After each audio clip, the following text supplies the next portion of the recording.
Number: Single dad saved a disabled heiress the next morning. The entire city knew his name. That night, in the middle of a cold, cutting rain, a man no one had ever heard of quietly carried a disabled young woman away from an overturned car on the side of an empty road, and he had absolutely no idea who she was. He thought he had simply saved a life. Just one life. That was all. But when morning came and his name appeared on every large screen across the city, on glass towers and transit boards, and the front of the evening news, he finally understood that the woman he had pulled from that wreckage was no ordinary stranger. And the choice he had made in the dark, with no witness and no reward waiting for him, had accidentally reached into a secret so deep that it would shake the entire city to its foundation. Elias Carter was 38 years old, and he had long since made peace with the fact that nobody noticed him, not in the way that mattered. He drove freight routes at night through the outer districts of the city, worked occasional day labor when the routes dried up, and came home before dawn to whatever hours of sleep he could steal before his daughter woke up and needed breakfast. His apartment sat on the 4th floor of a narrow building on Caldwell Street, the kind of building where the elevator broke twice a year, and the landlord responded to maintenance requests with a silence so practiced it felt almost artistic. 2 small bedrooms, a window that rattled every time a truck passed below, a kitchen where the light above the stove had been burned out for 6 months because Elias kept forgetting to buy a replacement bulb. Not because he was careless, because he was tired. His daughter's name was Lily, and she was 8 years old. She had her father's dark eyes and her late mother's stubbornness, and she was, without question, the most important thing Elias Carter had ever been trusted with. She had a mild form of asthma that required a small blue inhaler kept in the front pocket of her backpack at all times, and she asked the kind of questions that made adults pause, not because they were difficult, but because they were so precisely honest that a dishonest answer felt like a genuine crime. Elias spoke quietly, moved carefully, and kept most of his thoughts to himself. He was patient in the way that people become patient when they have had no other option, not from abundance, but from necessity. He gave up his seat on the bus without thinking about it. He held doors. His coworkers at the freight depot described him as solid and reliable. What they could not articulate was that Elias Carter quietly believed he was not quite enough. Not enough money to give Lily the childhood she deserved. Not enough education to push himself into better work. He loved his daughter fiercely, and that love was the thing he built his days around. But beneath it, running like a cold current under everything he did, was the persistent conviction that the world had been built for other people, and that he and Lily were simply passing through it. On the night everything changed, Elias had just finished a late-night run along the outer highway loop and was taking the long way home through the eastern suburbs because there was construction on his usual route. The rain had started an hour earlier as a light drizzle and had deepened into something heavier, the kind that turns windshields into abstract paintings and makes every distant light bleed into every other. The road through that part of the city was poorly lit, flanked by low shrubs and the occasional industrial fence, and at that hour it was almost entirely empty. He saw the car before he fully processed what he was seeing. A silver luxury sedan, the kind that cost more than he would earn in 5 years, had gone off the road and rolled onto its side in a shallow ditch along the shoulder. One wheel was still spinning slowly. The hazard lights were on, blinking weakly through the rain. Elias slowed without making a conscious decision to slow, his foot finding the brake the way it found the brake for every obstacle in the road. He pulled over 10 yards past the wreck and sat there for a moment with the wipers going and the engine running. He thought about how these situations could go wrong. He thought about how a man in his position, no connections, no safety net, could stop to help and walk away with a lawsuit or a suspicion that never quite went away. He thought about Lily asleep at home. He considered all of this in about 20 seconds. And then he got out of the truck. The rain hit him immediately, soaking through his jacket before he had taken 3 steps. He moved along the shoulder to the overturned car and crouched beside it, pressing his face close to the shattered side window. Inside, half suspended by her seatbelt, was a young woman.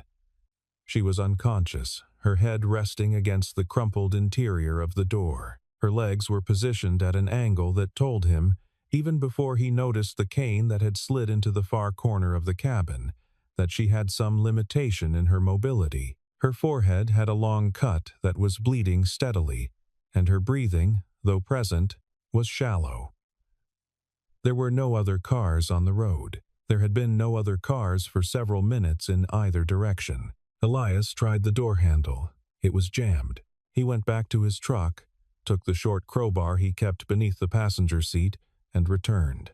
He worked the door frame in the rain until it gave, the metal complaining loudly, and he reached inside and unclipped the seatbelt with one hand while bracing her weight with the other. Carefully, more carefully than he had been careful about anything in a long time, he lifted her free of the wreckage and carried her to his truck, settling her across the back seat with her bag placed beside her. He took off his jacket and folded it under her head. Then, he drove. The nearest hospital was 14 minutes away, and Elias drove those 14 minutes with one hand on the wheel and one eye in the rearview mirror, watching the rise and fall of her chest to make sure she was still breathing. He pulled up to the emergency entrance at a speed that made the security guard outside look up sharply, and he was through the sliding doors before the guard had finished processing what he had seen. He told the intake nurse everything he knew, which was almost nothing. A woman, early 30s, found in an overturned vehicle off the Eastern Highway Loop, head laceration, possibly limited mobility in her lower body, unconscious for approximately 15 minutes. He handed over the bag carefully, unopened.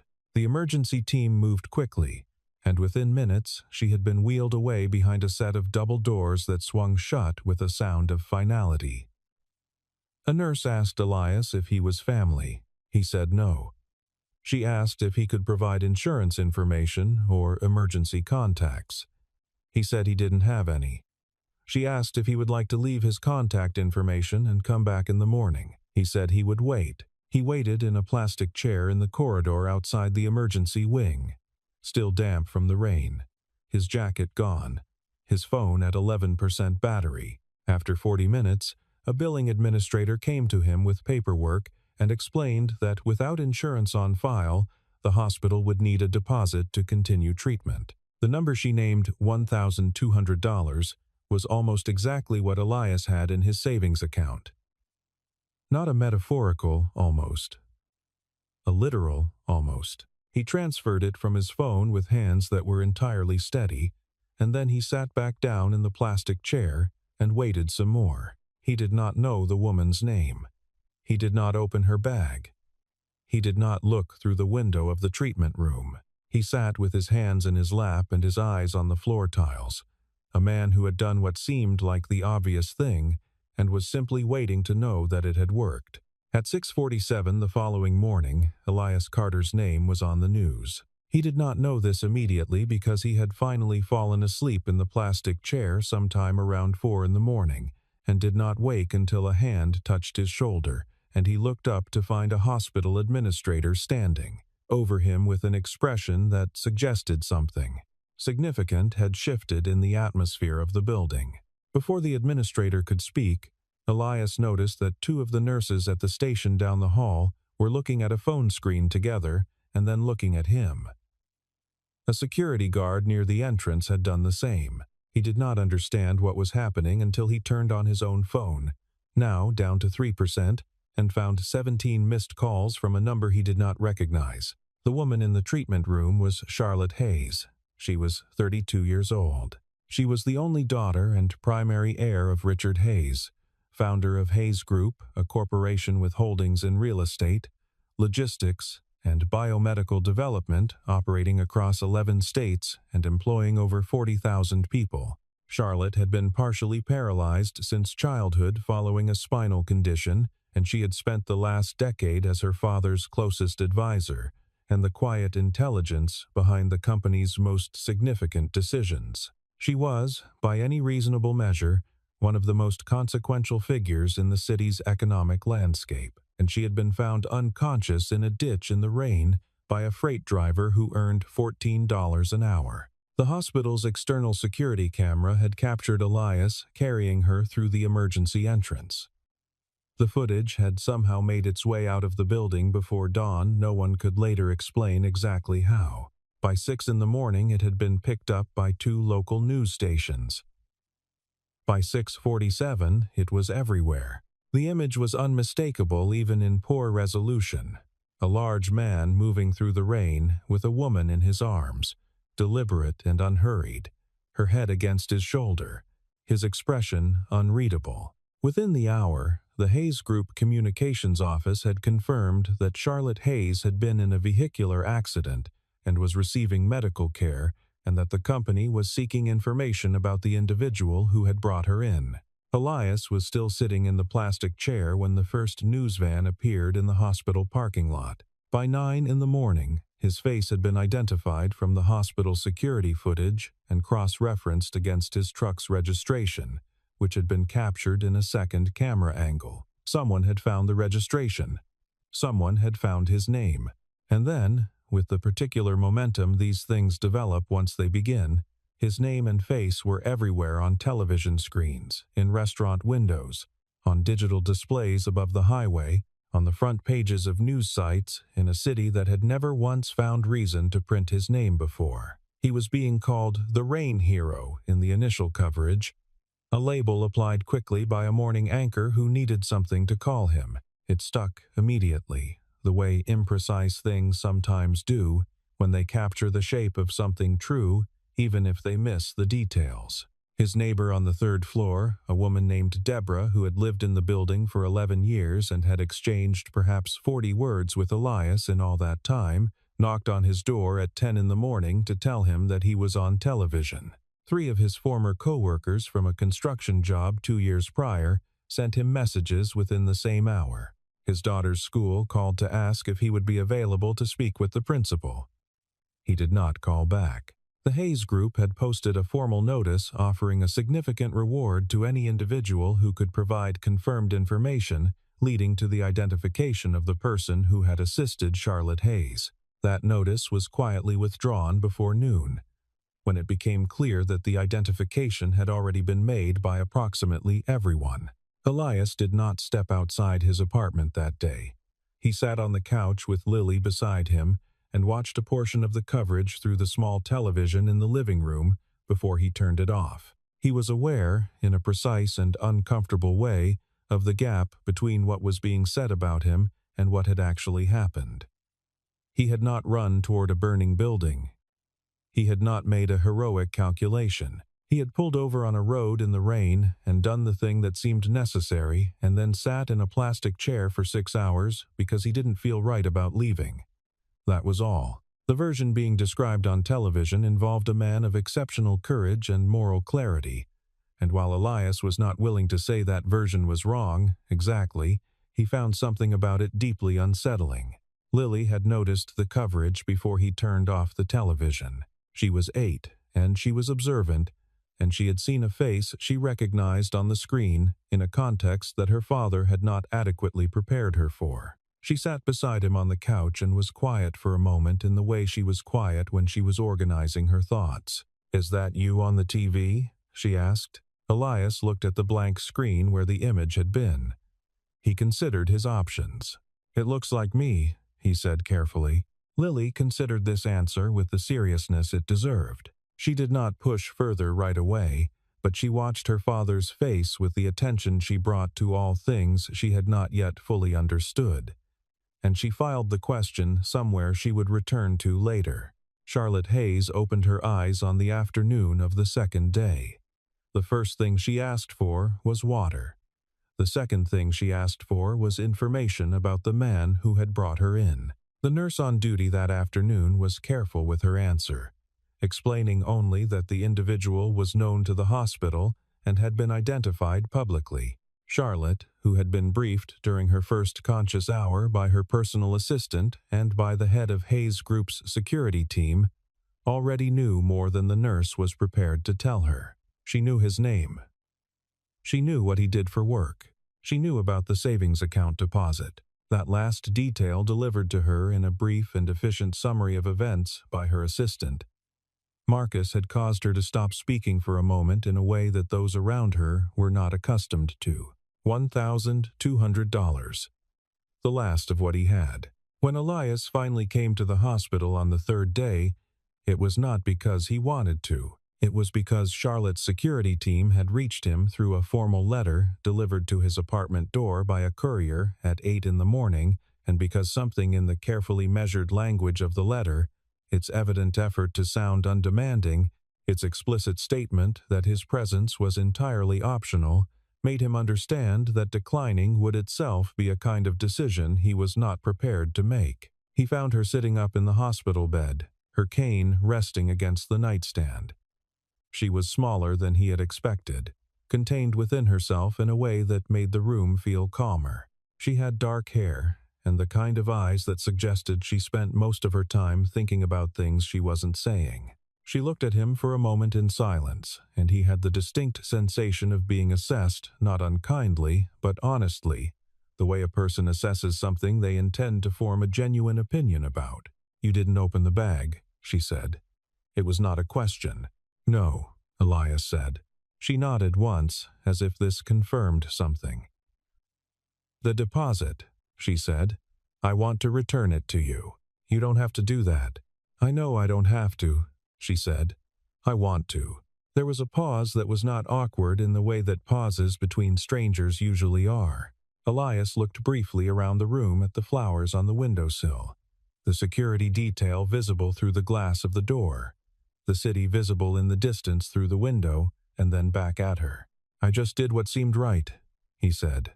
"That's all it was." Charlotte Hayes looked at him for another moment. She had met many people who said that, and meant something else who said it as a way of performing modesty. Elias Carter said it the way a person states a fact about the weather. She recognized the absence of performance immediately, because she had spent years becoming very good at reading the difference. "I believe you," she said quietly. It was Marcus, Charlotte's assistant, who brought the first piece of information to her attention 2 days after she woke. He placed a folder on the tray beside her bed without comment, and she opened it. The report inside was from the independent mechanical inspection that the Hayes Group's security team had requested on the wrecked vehicle. The brake system had been interfered with, not failed, interfered with.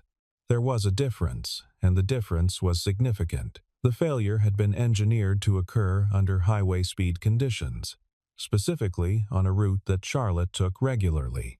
This was not a car accident. Charlotte read the report once and then set it down on the tray and was quiet for a long time. She had known for over a year that there were people within her father's organization who were opposed to her eventual assumption of full leadership. She had suspected for several months that the opposition was not limited to internal politics. She had not allowed herself to complete the thought further than that. The folder on the tray forced her to complete it. There was a second piece of information in the folder, added by Marcus with what she recognized as his particular brand of cautious thoroughness.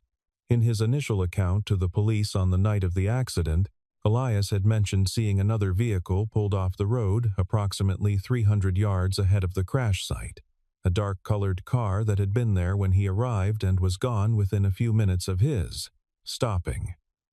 He had not thought much of it at the time. The police report had noted it as a passing observation, but the location matched the sight lines from which the brake interference would most logically have been confirmed, and the timing matched the window in which confirmation of the outcome would have been needed. Elias Carter had been present at a crime scene, and whoever was responsible was now aware of that. The threat came on a Tuesday, 6 days after the accident. It was indirect, designed to be indirect, delivered through a series of arrangements that could never be conclusively traced to any one person. Elias received it in the form of a visit from 2 men he had never seen before, who appeared at the freight depot where he was picking up a dispatch sheet and stood close to him in a way that was not accidental. They said nothing directly threatening. They spoke about the weather and about how unfortunate it was when private matters became public matters, and about how a man in Elias's position had a great deal to protect. They mentioned Lily by name. They did not threaten her. They simply mentioned her. the way a person might mention a fragile object on a high shelf without touching it, wanting only to ensure that you were aware of its presence. Elias drove home that evening in a state of controlled calm that Lily, watching him from the couch where she was doing her homework, recognized as different from his usual calm. She asked him if he was okay.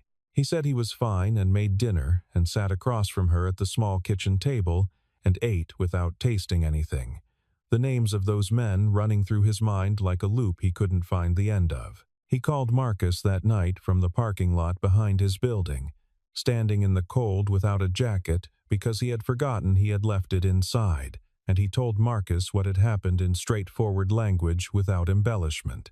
Marcus was quiet on the other end of the line for a moment, and then he said that Charlotte would like to speak with Elias directly, and that this would be arranged for the following morning. Charlotte moved quickly once she understood the scope of what was happening. By the end of that day, a security detail had been placed outside Elias's building. A subtle detail, not obvious, but there.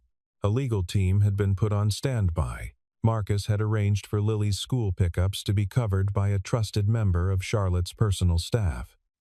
Introduced to Lily simply as a friend of her father's, which was close enough to the truth that Elias allowed it. The machinery of the Hayes Group, which had spent years moving resources in the direction of commercial outcomes, had been quietly turned in the direction of protecting a freight driver and his 8-year-old daughter. Elias was uncomfortable with this. He said so to Charlotte directly, in her office at the hospital, 3 days after she had been moved out of emergency care. She was seated at a table by the window with papers arranged in front of her and the city spread out below, and she looked up at him with the direct expression he was beginning to recognize as simply how she looked. "I know you're uncomfortable," she said. "I'm asking you to let me do this anyway. I don't want to owe anyone," he said. "You don't owe me anything," she said. "You saved my life with your own savings, and you waited 6 hours and you didn't even ask my name. What I'm doing now is not a transaction. It's just the thing that needs to be done." He stood there for a moment with his hands in his pockets. It was the same reasoning he had applied to pulling over in the rain, offered back to him by the person who had been on the receiving end of it. He recognized it. He didn't have a good argument against it. "Okay," he said. The investigation moved faster than Elias had expected investigations to move. This was partly because the Hayes Group's legal team was operating with exceptional urgency, and partly because the security footage from the road where Charlotte's car had been tampered with had captured, in the upper right corner of a single frame, the partial rear plate of the dark car that Elias had mentioned. It was not enough on its own, but it was enough combined with what Elias remembered from the depot visit the men. Their manner, a particular way one of them had held his hands to build a picture. The man at the center of it was named Douglas Whitfield. He was 54 years old and had served as the Hayes Group's chief financial officer for 11 years. He was also, as the investigation revealed over the following weeks, the primary architect of a long-running financial arrangement that would have transferred a significant portion of the company's most valuable holdings to a subsidiary controlled by a small group of executives, an arrangement that Charlotte's imminent full leadership would have, immediately and irreversibly ended. He had been patient in his opposition, and then patience had run out, and he had made a decision witnessed by a man who had no reason to be on that road except that there was construction on his usual route. The public hearing was scheduled for a Thursday. Elias did not want to testify.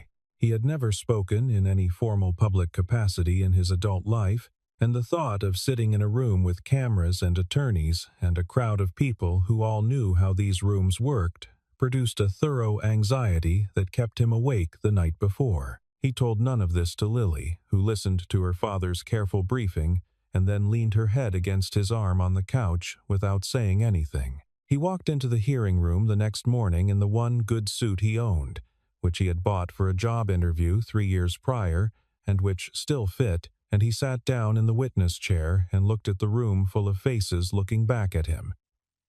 He described the dark car. He described its position on the road. He described the men at the freight depot. He described the way one of them had said Lily's name. His voice was steady throughout. He did not look for sympathy, and he did not perform composure.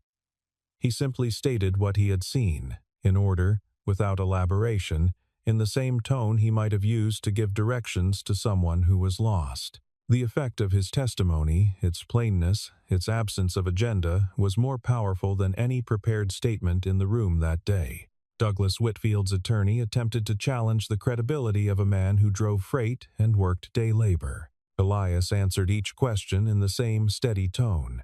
He did not rise to the bait. He did not need to. The plate fragment, the timeline, the phone records, and the mechanical report had already built the structure. Elias's words were simply the last piece that made it impossible to see the structure as anything other than what it was. The verdict came quickly. Douglas Whitfield and 2 co-conspirators were formally charged within 10 days of the hearing. Their arraignment drew a crowd outside the courthouse building, and several journalists who covered the story focused not on the defendants, but on the footage of Elias walking out of the building afterward, alone, his jacket collar turned up against the November air, moving through the crowd without stopping. Charlotte was formally confirmed as Chief Executive Officer of Hayes Group the following month. Her first public statement in the role was brief and carefully written, and it centered not on the company's financial performance or strategic direction, but on the responsibility of institutions toward the communities that exist around them. She announced a new internal ethics charter. She announced the establishment of a community development fund. She said, in language that the business press found puzzling and the general public found striking, that the company intended to measure its success not only by what it built, but by what it refused to destroy. Elias received 3 formal offers of employment from the Hayes Group in the 2 weeks following the hearing. They were generous offers, genuinely generous, structured with care, designed to represent a real change in his circumstances. He read each one carefully. He spoke with Charlotte once by phone about all 3, and then he declined all 3 and accepted instead a coordinator position with a small nonprofit on the south side of the city that worked with adults with physical disabilities, a position that paid less than any of the offers from Hayes Group, that came with no corporate car and no expense account, and that required him to be at work by 8:30 in the morning so that he was always home before Lily's school day ended. Charlotte, when he told her, was quiet for a moment on the phone. "That's where you want to be," she said. It was not quite a question. "That's where I can do something that makes sense to me," he said. Another pause. And then she said, simply, "Good." One evening, near the end of that year, Charlotte came to the nonprofit's office on the south side of the city unannounced, without her security detail, driving herself in a car that was notably less conspicuous than the silver sedan that had changed both of their lives. She found Elias at his desk, finishing paperwork after everyone else had gone home, the office lit by a single desk lamp, a cold cup of coffee beside the keyboard, a crayon drawing taped to the wall beside the window that Lily had made and given him to hang up. She stood in the doorway for a moment and looked at the drawing and then at him. "The whole city knows your name," she said. "Did you know that?" He glanced up from the paperwork. "I've been told. You have a wall in the transit station downtown," she said. "Someone painted it. A mural. You and the rain." He looked briefly pained. "I know." She smiled a real smile. Not the public smile he had seen in photographs, but the smaller one she reserved for things she found genuinely funny. "Does it bother you?" "A little," he admitted. She stepped into the office and sat down in the chair across from his desk, and she looked at him in the direct way she had always looked at him. The way that he had gradually come to understand meant she was about to say something she had considered carefully. "The city knows your name," she said. "They know the story, the rain, the car, the hospital. They know the version of you that was on television." She paused. "But I know the version that sat in a plastic chair for 6 hours and didn't open the bag. I know the version that transferred his last $1,200 without telling anyone." I know the version that testified in a room full of cameras and didn't once try to be anything other than exactly what he is." She stopped. "That version is the real one." Elias was quiet for a moment. "Lily thinks I'm a hero," he said. "I keep telling her I just did what seemed right." "She's 8, Charlotte said. "She knows the difference." 1 year after the night on the Eastern Highway, the nonprofit on the south side of the city opened a new wing, a resource center with adaptive equipment, employment coaching, and legal assistance designed specifically for adults navigating life with physical disabilities.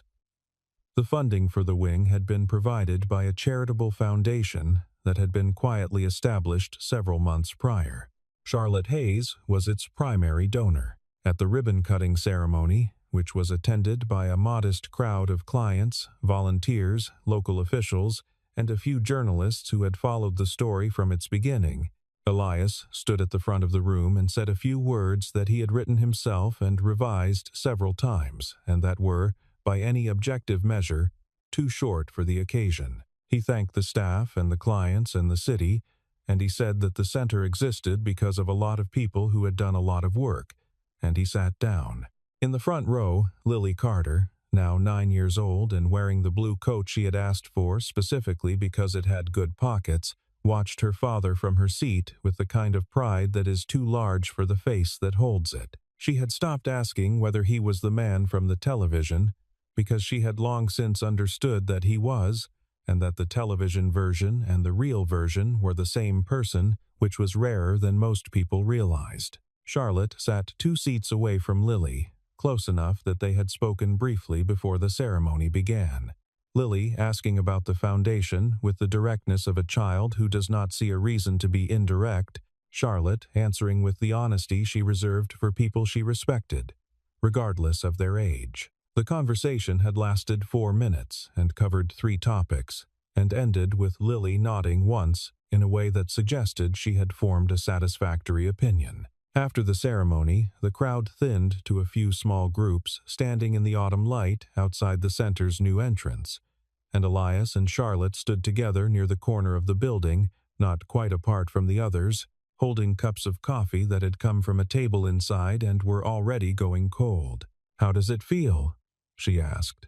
Elias looked at the building. He looked at the people still gathered near the door, a man in a motorized chair talking with one of the staff members, 2 women going over paperwork on a bench, Lily explaining something to a younger child with the solemn authority she brought to all explanations.